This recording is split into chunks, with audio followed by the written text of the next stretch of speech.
제3기 동양증권배에서 우승을 했던 이창호 구단 이제 세계 재패를 했죠. 그러면서 그 기세가 대단했습니다.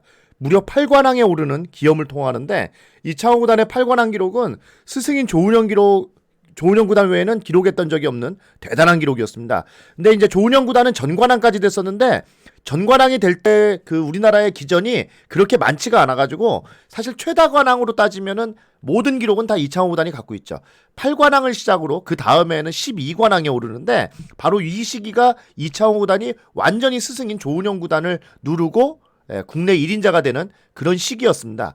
일본에서 조치훈 구단은 이제 휠체어 대국을 하면서 투혼을 발휘하죠. 자기가 가지고 있었던 기성 명인을 모두 고바야시 고이치에게 빼앗기며 80년대 중반에 어떻게 보면은 나락으로 떨어집니다. 근데 그 나락으로 떨어졌던 조치훈 구단이 한 1990년도부터 다시 살아나기 시작하는데요. 1991년에는 세계대회인 후지츠배 우승까지 하면서 완전히 재기에 성공을 합니다. 그리고 제2의 전성기가 시작이 되는데 이 제2의 전성기가 오히려 첫 번째 전성기보다 조치훈 구단은 굉장히 길었습니다. 그래서 특이점이 뭐냐면 조치훈 구단이 제일 전성기 때는 1980년 명인 타이틀 차지하면서부터인데 그 최고의 전성기가 시작되었을 때 조은현 구단이 전관왕에 오르면서 이 조치훈과 조은현의 경쟁이 시작이 돼요.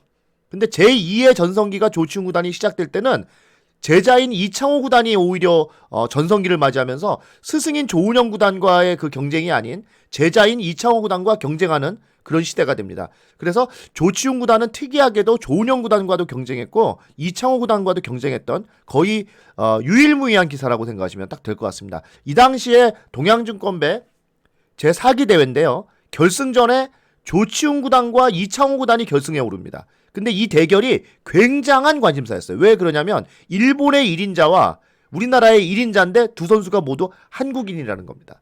과연 일본 바둑이 세냐 아니면 한국 바둑이 세냐 그리고 세대 교체냐 이런 갈림길에서 이 대결은 온 국민의 관심을 모았던 그런 상황이었습니다. 자, 결승전 진출 요 영상이 있습니다. 결승전 진출한 것에 대해서 KBS 뉴스에서 찍은 영상인데요. 여러분 요거 잠깐 보시고 넘어가겠습니다. 그래서 우리나라의 이창호 6단과 조치훈 9단이 패권을 다투게 됐습니다. 오늘 있었던 준결승 제2국에서 이창호와 조치훈이 각각 조훈현 9단과 서비평 9단을 꺾고 지난 9일 첫 대국에 이어 2연승으로 결승에 진출했습니다. 윤준호 기자가 전합니다. 네, 오늘 100번으로 한 집 반, 1국에서 반집, 2국에서 한 집 반. 네. 토탈 두 집의 차이로 결승에 진출을 했군요. 천재 소년기사 이창호 6단이 오늘 또다시 스승 조은현 9단을 꺾고 2연승으로 이 대국은 호텔서 바둑을 도는데 당시에는 담배를 펴도 됐어요. 그게 아주 특이한 점 중에 한 가지입니다. 이창호 6단은 오늘 흑백을 바꿔들고 맞붙은 제2국에서 하변의 방대한 세력을 배경으로 251수 만에 한 집 반승을 거두고 지난 대회에 이어 2년 연속 우승을 바라보기도 했습니다. 또 조치훈 구단과 중국의 서비평 구단의 대국에서도 흑을 잡은 조치훈 구단이 233수 만에 불계승을 거두고 2번기로 마감하면서 역시 결승에 진출했습니다. 이창호 6단과 조치훈 구단 네, 여러분 영상이 제가 끝까지 보여드리지 못하는데 링크를 걸어놓겠습니다. 링크를 보시고 여러분 이 풀 영상을 보시면 좋겠고요. 오늘 바둑으로 넘어가겠습니다. 이 결승전에 가기 전에 이창호 구단은 스승인 조은현 구단과 만나고요. 조치훈 구단은 중국의 네웨이핑 구단과 만납니다. 네웨이핑 구단은 뭐 여러분 잘 아시겠습니다만 조은현 구단과 응시배 첫회 대회 1회 대회 때 뭐 우승을 다퉜던 그런 기사입니다. 중국의 뭐 살아있는 전설인데 지금도 활동 중이시고요. 조치훈 구단과는 오히려 그 나이는 네이핑 구단이 좀 많습니다. 네이핑 구단은 서봉수, 조은현 구단과 같은 그 또래의 기사고 반대로 이제 조치훈 구단은 56년생이기 때문에 조은현 구단보다는 좀 나이가 어립니다. 그런데 이 조은현 구단과 조치훈 구단은 그 일본에서도 경쟁을 했었거든요. 조은현 구단이 당연히 유학 생활을 하던 시기에는 조치훈 구단과의 그 경쟁이 굉장히 치열했다고 그러죠. 그래서 신령 경쟁을 할 정도로 치열했는데 그때는 이제 조은현 구단이 나이가 이제 한 4살쯤 많다 보니까 조치훈보다 항상 앞섰다 그래요. 근데 이제 나중에는 그것이 이제 추월되는 느낌으로 받아들여지죠. 왜냐면 일본 바둑이 더 세다 뭐 이런 인식이 강하다 보니까 아무래도 조은영 구단의 그 전관왕보다는 조치훈 구단의 명인 타이틀이 더 크다고 생각을 많이 했었던 것 같습니다. 그래서 이제 그 두 사람은 다른 무대에서 이제 경쟁을 이렇게 계속 했던 건데, 자, 동양증권배 이 준결승이 왜 재밌었냐면 대진이 기가 막혔어요. 그래서 어떻게 돼도 재밌다는 거예요. 조은영 구단하고 조치훈 구단이 올라가도 이 대결은 대박이고, 조은영 구단과 네이핑 구단이 만나도 응시배에 이어서 다시 한번 만나는 거기 때문에 이것도 대박이고, 이창호 구단이 이겨도 대박이라는 거예요. 근데 가장 여기서 쪽박이 뭐냐면 이창호 구단과 네웨이핑 구단이 만나는 게 가장 쪽박이라고 했어요. 그래서 당시에 최고의 카드는 모든 사람들이 그 기대하는 거는 조은영 구단과 조치훈 구단의 대결이 굉장한 관심사였고 거의 그게 1등이었어요. 그 대결이 일어나기를 굉장히 많이 바랐고 실제로 승부로 조은영 구단과 조치훈 구단이 만나면 어떻게 될까요? 너무 관심사들이 많았죠. 또 한 가지는 조은영 구단과 네이핑 구단의 대결을 너무 많이 기대했어요. 사실은. 왜냐면 응시배 이후로 그때 하도 이제 우리 바둑팬 여러분들이나 한국 국민 여러분들이 워낙에 그 응시배 그 조은영 구단의 모습이 각인이 돼 있어가지고 한 번 더를 외치고 막 있었던 시기입니다. 그런데 이제 이창호 구단하고 조치훈 구단이 만나게 되니까 이거는 느낌이 좀 묘하거든요. 왜냐면 이창호 구단이 조은영 구단은 한국에서 이제 계속 이기고 있을 때예요. 그때는 8관왕이 될 때니까 계속 이기고 있는데 조치훈 구단도 이기지 않을까? 막 이런 야, 이런 생각도 있고 조치훈이 셀 거야. 막 이런 것도 있고 막 묘한 상황이었어요. 아무튼 이창호 구단은 스승인 조은영 구단을 이겨야 조치훈 구단과 만날 수 있는 상황이었는데 뭐 일단 3인기 대회에서 우승을 했잖아요. 3회 대회에서. 요 4회 대회는 이제 2연패를 하기 위한 그런 과정이었는데 이창호 시대가 활짝 열립니다. 그 이유는 바로 이 바둑에서도 찾아볼 수 있는데 조은영 구단이 이 당시에는 이창호 구단한테 바둑이 안 됩니다. 거의 이기지를 못해요. 완전히 제자 콤플렉스에 딱 걸려가지고 이창호 구단만 만나면 이상하게 바둑이 안 되는 그런 시절인데 대표적인 바둑이 이 바둑이 아닌가 생각이 됩니다. 이거는 제가 간단하게만 보여드릴게요, 여러분. 자, 이창호 구단과 조은영 구단의 준결승 2국인데 당시엔 3번기로 치렀는데 첫 판은 이창호 구단의 승리가 되었던 바둑입니다. 자, 이 바둑은 초반에 화점을 두니까 조은영 구단이 초반에 뭔가를 안 하면 안 된다는 분위기가 있었는지 걸쳐요. 예, 화점에서 이렇게 바로 걸치는 이런 수. 요즘 그 화점 두면 여기 3-3파잖아요. 세 번째 수로. 그런 거랑 비슷한 의미입니다. 발 빠르게 두겠다는 얘기인데 자, 여기를 두 칸으로 뒀습니다. 이창호 구단이 이 초창기 때는 두 칸 높은 역공을 굉장히 많이 뒀어요. 근데 이러다가 나중에는 이 두 칸 높은 역공을 아예 안 둡니다. 90년대 중반을 넘어서면서부터는 안 두고 한 칸 역공으로 두던지 아니면 그냥 날일자로 받는 바둑으로 그냥 완전히 전향해버려요. 근데 제가 계속해서 말씀을 드리지만 한 95년 이전까지만 하더라도 이창호 구단의 바둑은 굉장히 자유로웠어요. 완전히 두텁게 만드는 바둑은 아니었고 굉장히 포석이 다양하게 이렇게 많이 사용을 했었고 20살이 넘어가면서부터는 자기의 바둑 스타일을 딱 정해가지고 그걸로 밀어붙이죠. 그때는 뭐 무적의 시대니까요. 자, 두 칸 높은 역공 하니까 양걸침 붙인 다음에 참 이거 진짜 한때 굉장히 유행했던 그런 정석인데 호구 치고 넘어갈 때 밑으로 던지는 거. 당시에 이게 거의 족보였죠. 예, 거의 족보 같은 정석이었는데 요게 초창기 때 80년대 후반에 이제 나왔는데 그때는 여기를 두면은 이렇게 위로 막는 게 정수인 줄 알았어요. 예, 그래서 이 80년대 후반의 바둑은 거의 다가 여기 위로 막습니다. 근데 이거는 나중에 알고 보니까 이렇게 다가왔을 때 여기 있는 수가 너무 강력하니까 여기 두면 이렇게 받아야 되거든요.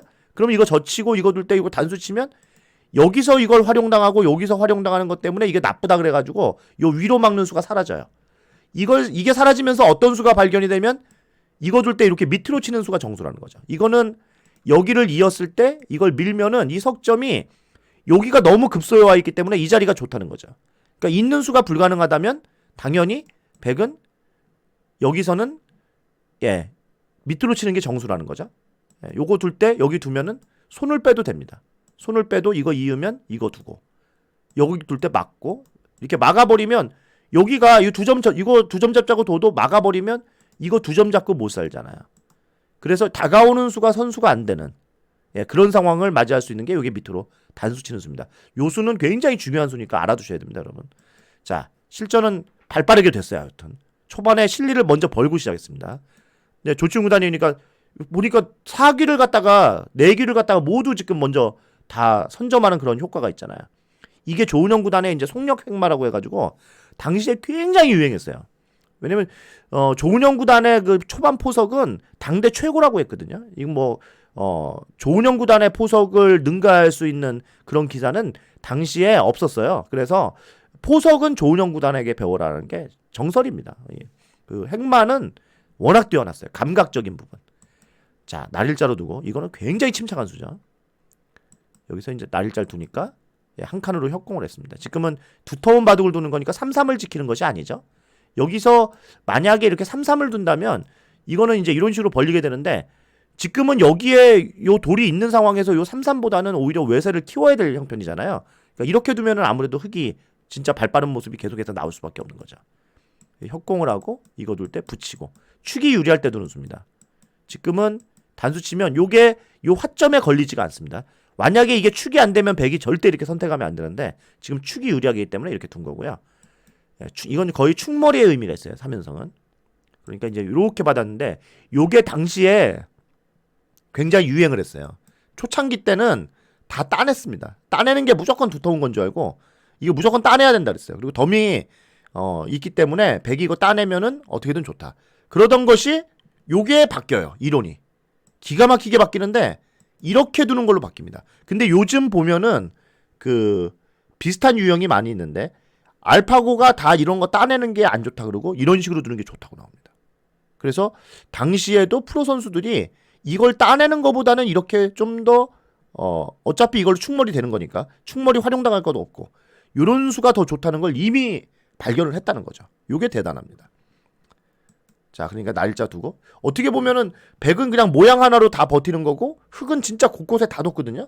그래서 조은영 구단이 딱 봐도 좋아 보여요. 느낌이. 덤이 더군다나 5집 반밖에 안 되니까 더 그렇잖아요.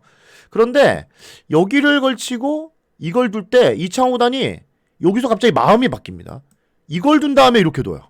이건 뭐냐면 여기 들여다보는 수가 있으니까 이걸 받아주면 이렇게 두 칸을 벌리겠다는 얘기인데 이게 이제 덤이 좀 타이트하니까 5집 반이니까 이렇게 생각을 한 거예요. 여기서 만약에 그냥 왔으면은 아마 제가 생각할 때 이거 받았을 것 같아요. 근데 이거 둔 다음에 이창호 구단이 이걸 두면 조은영 구단이 여기 3-3 받아준다는 보장이 없잖아요. 이쪽을 들어갈 수도 있잖아요. 사실 이렇게 되고 이렇게 되는 게 오히려 더 수순으로는 깔끔하거든요.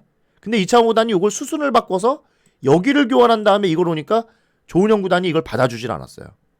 여기를 뒀습니다. 이거는 뭐냐면 여기 두고 이거 두면 견디겠다 이거죠. 이렇게 둬서 눌러 맞겠다는 얘기입니다. 지금은 여기 돌이 있으면 당장 이거 넘어가는 거는 쉽지 않을 것이다. 예, 이거 막아가지고 사활이 걸리니까요. 그쵸? 그리고 요 교환이 좀 대학수예요. 3-3으로 유사시에 뛰어들 수 있는 걸 갖다가 날일자를 둬가지고 3-3에 들어갈 수 있는 맛이 없어진 거니까 그래서 여기 날일자 두지 않고 만약에 다가섰다면 아마 조은영 구단이 받아줬을 것 같은데 그걸 두지 않았다는 겁니다. 자, 그러니까 이제 이창호 구단이 이것만 들여다보고 여길 뜁니다. 넘는 거는 좀 무리라고 본 거죠. 그리고 이제 받아줬고 자, 그 다음에 이제 이렇게 씌우는데 이거는 일관성이 있죠. 여기를 키워야 되니까 요 두 점은 그냥 어떻게든 안에서 두 집 나고 살겠다. 대신에 요 지금 하변 모양을 계속해서 키우는 압박용의 그런 의미가 있습니다. 근데 여기서 조은영 구단이 바둑이 좋았어요. 이 상황이. 이거 두고 여기 둬서 이제 이창호 구단이 살자고 했거든요. 요때 상황을 한번 볼게요. 요걸 카타고로 한번 보겠습니다, 여러분. 자, 요 장면인데 근데 여기서 재밌는 게 뭐냐면 여기를 넘으라고 합니다. 이게 넘으라고 하는 게 참 이게 좀 신기한데 여기 넘으면 한 집 유리하다는 거거든요. 근데 덤이 5집 반이기 때문에 한 집 유리한 거니까 지금 6집 반이면 완전히 미세한 승부거든요. 그 얘기는 뭐냐면 판을 잘 짰다는 거예요.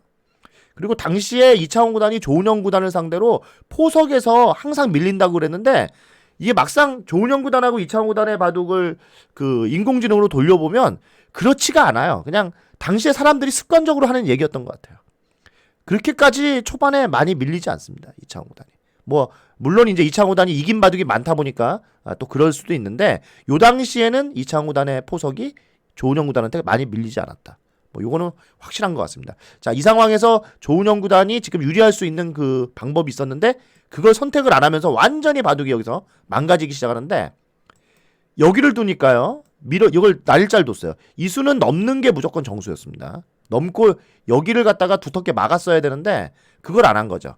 그러니까 이 상황에서 이거 두면 여기 올라오는 게 싫어서 그런 거거든요. 이거 두고 이거 이제 올라오는 게 싫어서 그런 건데 여기를 교환하면은 요 자체로 이게 두 점이 이제 별로 그렇게 크지가 않아요. 그 다음에 이걸 막았어야 된다는 거예요. 이거 두 점이 이렇게 잡히더라도 어차피 여기 넘어가는 맛도 있고 그 다음에 이쪽을 들어와야 된다는 거죠. 이런 식으로. 여기를 부숴야 돼요 지금. 근데 여기가 두터워야 이쪽을 들어가도 훨씬 더 좋죠. 그리고 상변을 키울 수가 있으니까. 이랬으면 조은영 구단이 한 집 정도 유리한 바둑이었는데 이걸 두고 여기를 당한 다음에 나와서 이걸 억지로 끊습니다. 근데 억지로 끊은 수가 패착이에요. 이 바둑은 여기서 졌어요. 조은영 구단이. 이후로는 이길 기회가 한 번도 없습니다. 이 상황은 그냥 여기를 뛰었어야 돼요. 나와 끊는 게 무리수. 이걸 증명하는 게 이제 여기서 등장을 하는데 자, 이게 인공지능이 여기서 딱 말을 합니다. 자, 여기서 이제 실수가 조은영 구단의 이 수가 실수라고 나오는데요. 이거 둔 다음에 나와서 끊는 순간에 완전히 바둑이 망가지죠. 그냥 거의 이창호 단의 블루스팟 쇼인데 계속 블루스팟이죠. 이거 두면서 바둑은 75대 25가 되는데 집수로는 4집 차이거든요. 이게 끝까지 이어져요. 그래서 이 바둑은 이창호 구단이 조은영 구단을 상대로 한 집 반을 이기는데 마지막에는 잡을 수 있는 말도 안 잡습니다. 그 이창호 구단의 특징. 그냥 돌다리도 두들겨서 간다. 그리고 이겨있는 바둑은 굳이 잡으러 가지 않는다. 그런 전략이 나오는데 이세돌 구단 같으면은 뻔히 보이는데 왜 안 잡아요? 이런 얘기가 나올 수 있죠. 그게 이세돌 구단과 이창호 구단의 다른 점인데 이창호 구단의 매력은 이겨있을 때는 최대한 안전하게 둔다. 이세돌 구단은 내가 확신을 가지면 무조건 나의 본능대로 간다. 이게 완전 성향 차이가 있어요. 그래서 이세돌 구단의 팬은 진짜 이세돌 구단의 팬으로 남아있는 거고 이창호 구단의 팬은 이창호 구단의 팬으로 남아있는 거예요. 이창호 구단도 좋아하면서 이세돌 구단도 좋아하는 그런 바둑팬 여러분들이 생각보다 많지가 않습니다. 완전히 두 선수의 스타일이 다르기 때문에. 보통은 이 선수도 좋아하고 저 선수도 좋아하고 막 이런 경우인데 이창호 구단의 팬과 이세돌 구단의 팬은 옛날부터 완전히 이렇게 갈리는 그런 양상을 보여줬습니다. 자, 이 바둑은 이렇게 해서 이창호 구단이 완승을 거둡니다. 스승을 상대로. 근데 당시에 1992년, 93년은 조은영 구단이 모든 타이틀을 제자한테 뺏기기 때문에 사실상 거의 이창호 구단과 조은영 구단의 대결은 상대가 안 되던 시절이에요. 오히려 이후에 조은영 구단이 이창호 구단한테 많이 극복을 하는 모습을 보여주고 요때 사제의 대결은 일방적인 그런 상황이 벌어지던 시기입니다. 자, 이렇게 돼서 이창호 구단과 조치훈 구단이 만나게 되는데요. 조치훈 구단이 당시에 제2차 전성기에 진입하던 시기입니다. 당시에 이관왕이었고 본인방 타이틀과 NHK배 우승을 했던 시기인데 요 이창호 구단과의 대결을 끝으로 좀 지나면 완전히 기성명인 본인방 또 대삼관이라고 해서 일본의 최고 타이틀 트리플 크라운을 달성을 하고 그게 상당 기간 이어집니다. 자, 최고의 전성기에 진입한 이창호 구단 그리고 제2차 전성기에 진입한 조치훈 구단의 제4회 동양증권배 결승전 경기 여러분 다음 시간부터 이야기를 해보도록 하겠습니다. 여러분 많은 관심 기대하겠습니다. 구독, 좋아요 부탁드릴게요.